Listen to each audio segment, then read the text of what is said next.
A pesar del fracaso de esta primera expedición inglesa, los habitantes de La Rochelle mantienen el ánimo. Están seguros de que los ingleses volverán a intentarlo. Pero Richelieu busca la forma de cerrar el puerto. Tiene en mente un proyecto sorprendente: construir un dique. La idea no es nueva. Ya lo intentó 5 años antes el jefe de ingenieros de Francia.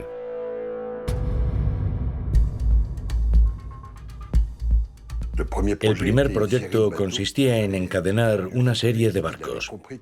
Pensó que nunca llegaría a tocar el fondo, que era demasiado complejo. Entonces ideó un dique flotante, pero enseguida vino una tormenta y se lo llevó. Y entonces llegó Richelieu y pensó que había que hacerlo de otra forma. Él ya sabía cómo. Lo tenía pensado. Quería construir algo distinto. Richelieu está empeñado pese a todo. Estamos a 3 de noviembre de 1627, 3 semanas después de la retirada de los ingleses. El cardenal llama al arquitecto del rey, Clément Méteseau. Sus planos reflejan lo nunca visto. Méteseau propone un dique de piedra. Medirá 1500 metros de largo y 6 metros de alto. Bloquearía totalmente la entrada del canal que conduce al puerto de La Rochelle. El proyecto parece inviable. A Richelieu, sin embargo, le convence.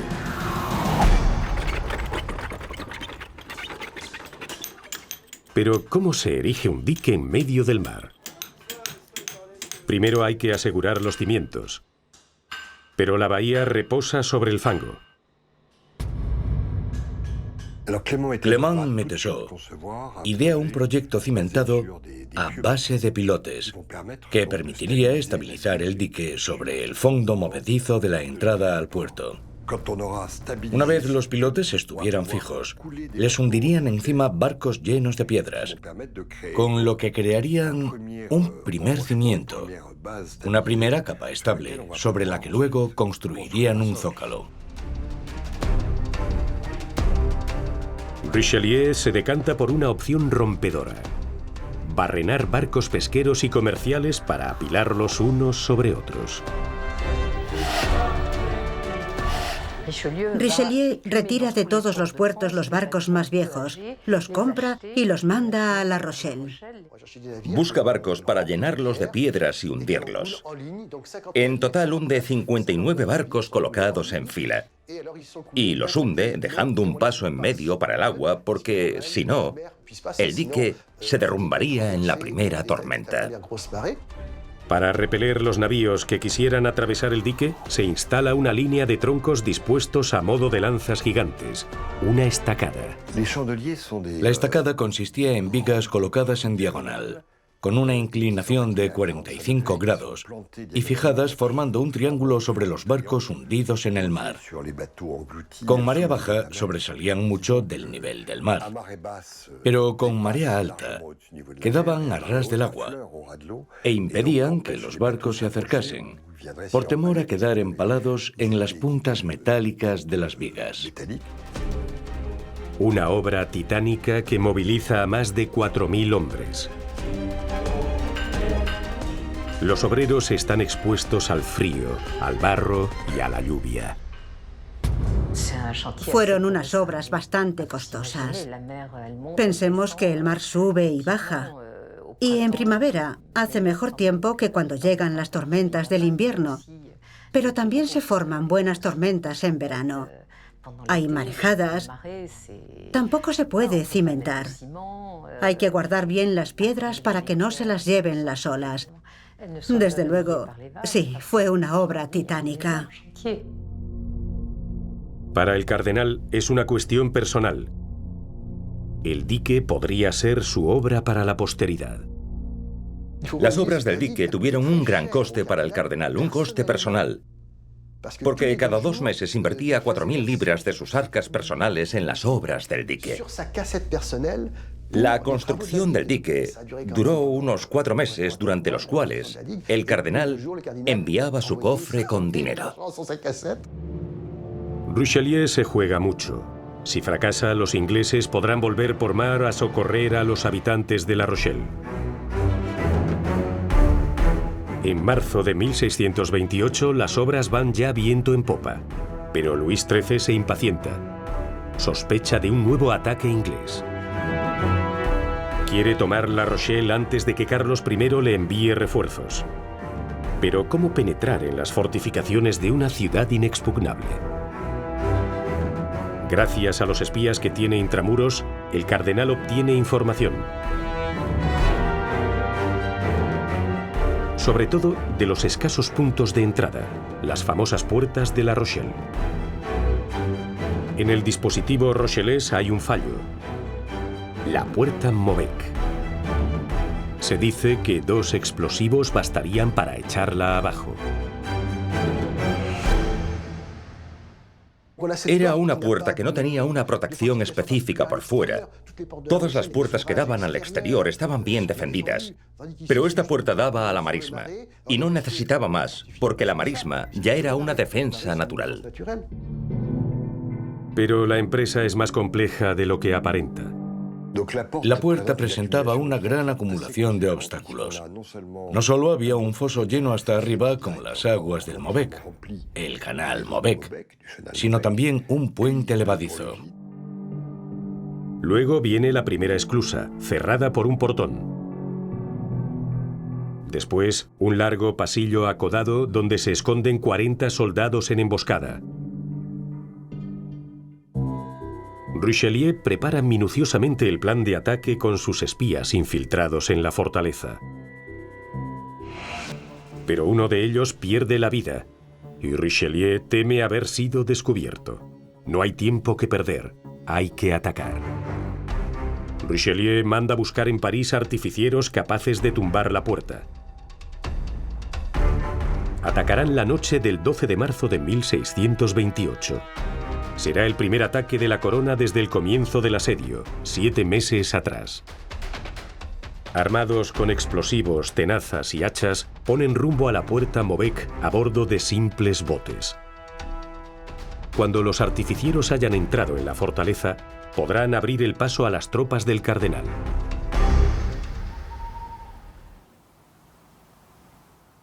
Richelieu se sitúa al norte, detrás de la puerta Cuñes, acompañado por 1000 caballos y 4000 hombres a pie.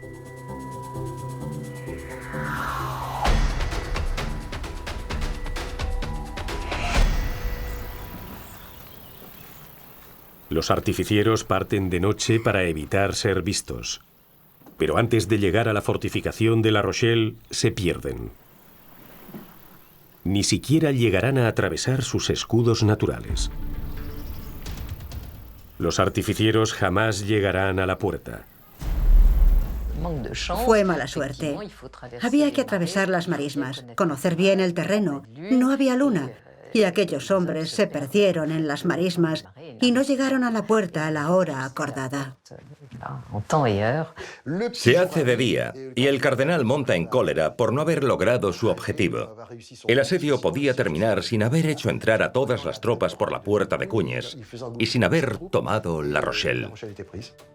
El cardenal, contrariado, renuncia a una ofensiva frontal. Las fortificaciones de La Rochelle son definitivamente inexpugnables. Ahora a Richelieu solo le queda su dique. Pero tras varios meses de obras aún no está acabado y los navíos ingleses se aproximan peligrosamente a La Rochelle.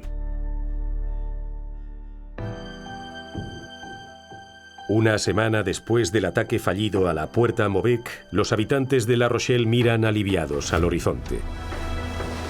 La flota inglesa ya se ve.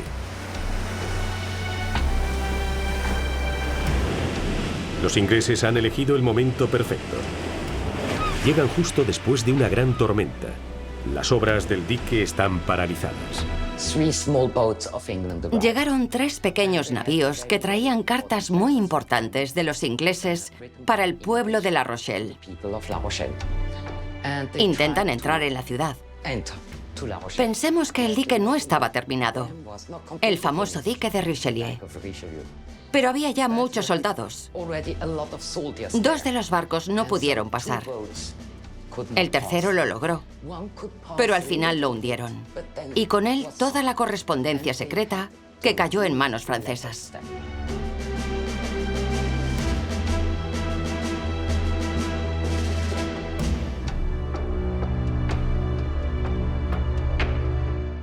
Eso significa que Richelieu y Luis XIII se hicieron con los planes de ataque elaborados por los ingleses. Esas cartas fueron un regalo para Richelieu. Por ello, 2 meses más tarde, durante una nueva misión de aprovisionamiento, la flota inglesa acaba atrapada. Los barcos franceses los esperaban con la orden de atacar. La marina inglesa está aterrada. Asumen que los estaban esperando. La flota inglesa se va sin ni siquiera haber combatido.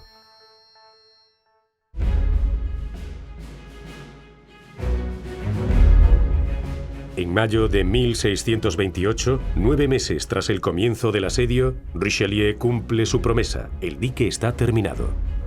El dique era excepcional. Era una obra absolutamente magnífica, lo nunca visto. De un lado al otro del canal medía 1,5 kilómetros de largo aproximadamente. Una cosa faraónica. 50 barcos fueron sacrificados para asegurar sus cimientos. Y toneladas de roca y piedra se trasladaron para consolidarlo. Habrá que esperar más de 350 años para que el famoso puente de la isla de Ré, una megaestructura también en el mar, rivalice en longitud con el dique de Richelieu. Es una proeza técnica para la época. Este triunfo da lustre al blasón de Luis XIII. Se convierte en una gran herramienta de propaganda. Fue quizás el acontecimiento político del siglo XVII que inspiró más publicaciones, más grabados y más imágenes en toda Europa, que tenía los ojos puestos en lo que sucedía en La Rochelle. En adelante, el conflicto entre católicos y protestantes se encarna en estas dos construcciones de excepción. La Rochelle se convierte en la oposición de 2 obras de ingeniería. Por un lado, una fortificación excepcional en cuanto a su modernidad y concepción. Y por el otro, un dique no menos excepcional por la audacia de su planteamiento. ¿Cuál de las dos saldrá victoriosa? Septiembre de 1628. Hace casi un año que La Rochelle permanece sitiada. El gigantesco dique aísla del mundo a sus 28.000 habitantes. A partir del momento en que el dique está ahí, provoca un efecto psicológico tremendo de aislamiento, bloqueo y hambruna, ya que ningún barco puede acercarse para auxiliar a la ciudad. Una situación dramática para los habitantes de La Rochelle que mueren de hambre. Dentro de la muralla se vive un infierno.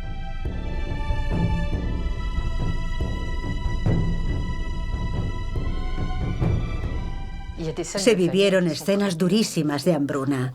Cogían los caracoles, las pocas gambas y peces que arrastraba la marea. Se comían las hierbas que crecían en los muros. Lo bueno es que, como era una ciudad comercial, había existencias de especias y azúcar y todo lo que fueran pieles.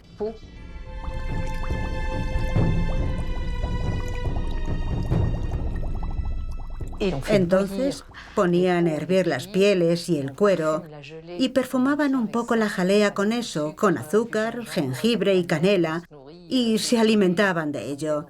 Los ingleses no le habrían hecho ascos. La gente metía a la cazuela hasta sus actas de matrimonio, porque se escribían en pergamino. Y también mataban a los caballos y recogían todo lo que se pudiera comer.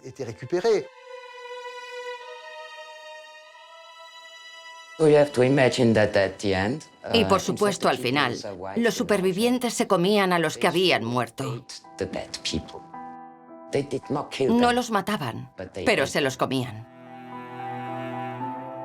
Para racionar los pocos alimentos que quedaban, los habitantes de La Rochelle toman una drástica decisión. Durante largas semanas, o más bien meses, se esfuerzan en sacar a las mujeres y a los niños de allí.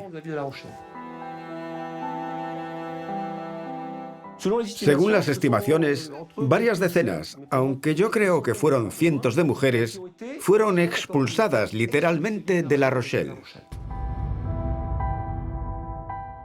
Eran bocas inútiles que alimentar.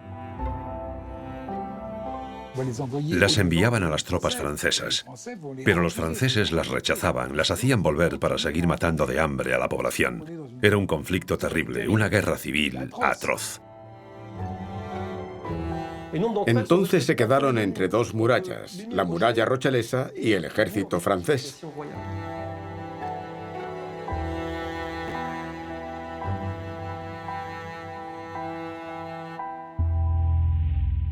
Pero ahora que la situación es desesperada, un rumor circula por la ciudad. Inglaterra está a punto de lanzar un ataque decisivo para liberar La Rochelle. Los asediados saben que es su última esperanza. Los habitantes de La Rochelle esperaron a los ingleses hasta el último momento, y cuando volvieron en septiembre, supieron que aquella era su última esperanza. El 28 de septiembre de 1628, 6.000 soldados ingleses llegan por mar.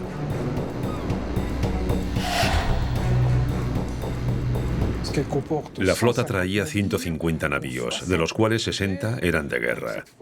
Esta vez superaban por mucho a la flota francesa, que solo contaba con 30. Tenían, pues, los medios suficientes para vencer, liderados por Lindsay. La flota inglesa se acerca y se encuentra con el gran dique ya terminado.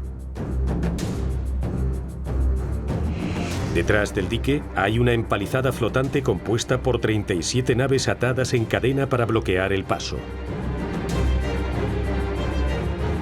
Delante, frente a la estacada, han colocado una treintena de barcos preparados para abrir fuego. A pesar del riesgo, los ingleses se dan a la batalla.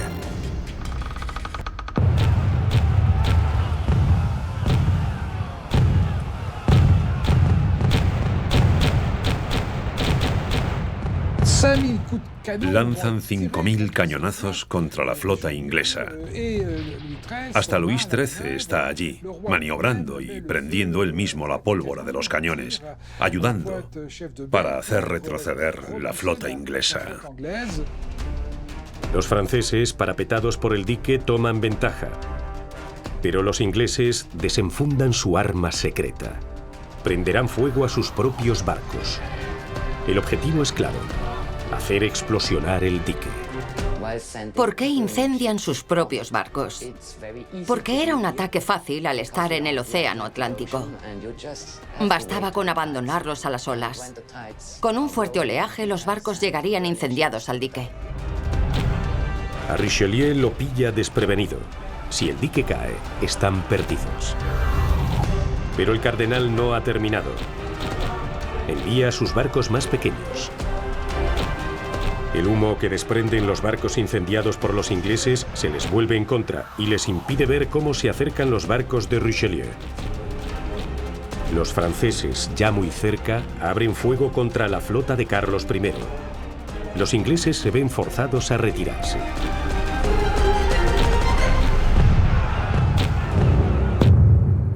Nunca lograron atravesar el dique. El obstáculo era demasiado grande. No pueden hacer más y se repliegan. Vuelven a Inglaterra sin haber auxiliado a La Rochelle. Al otro lado de la fortificación, saben que la guerra ha terminado. Tras 14 meses de asedio, La Rochelle va a caer. El 28 de octubre de 1628, el alcalde, Jean Guiton, se rinde. Casi 420 días de asedio. Pocas ciudades han resistido tanto contra su opresor. Lo que más me fascina de este asedio es la capacidad de resistir, de no flaquear. Cada uno por la razón que sea, claro. El pueblo de a pie, los artesanos y demás, resiste por razones religiosas. Y luego, la burguesía por mantener sus privilegios económicos. Pero al final, todos resisten 14 meses frente a un ejército de 30.000 hombres. Es cuanto menos sorprendente.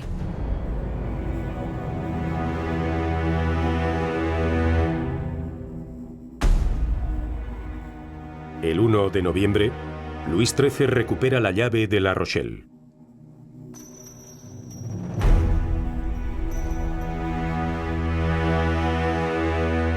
El balance es devastador. De los 28.000 habitantes que había en La Rochelle, solo 5.400 sobrevivieron. La mayoría de los supervivientes fueron perdonados. Richelieu reconoce el coraje de los sitiados. La corona acepta perdonar a los rebeldes. Solo unos cuantos, personalidades importantes, fueron desterrados. Uno de ellos, Jean Guiton. Pero también fue un elemento de propaganda. El rey vencedor es también un rey capaz de perdonar. Eso es importante tanto para mostrar su clemencia como para unir a su reino. Con su victoria en el asedio, el cardenal Richelieu y Luis XIII sientan las bases de una monarquía absolutista. Fue un asedio muy importante en la historia del ascenso del poder monárquico. Fue la victoria del centralismo real, el fin de lo que quedaba del feudalismo. Del otro lado de la Mancha, las repercusiones del asedio se alargarían hasta la primera Revolución Inglesa, pasados 20 años. Tuvo enormes repercusiones. En 1648, cuando van a ejecutar al rey Carlos I, se redacta un acta de acusación. Y uno de los cargos dice así: vos, Carlos I, dejasteis morir La Rochelle.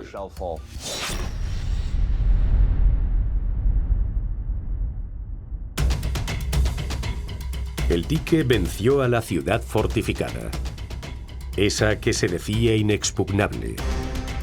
Al término del asedio, el rey Luis XIII ordena la destrucción de todas las fortificaciones salvo las que dan al mar.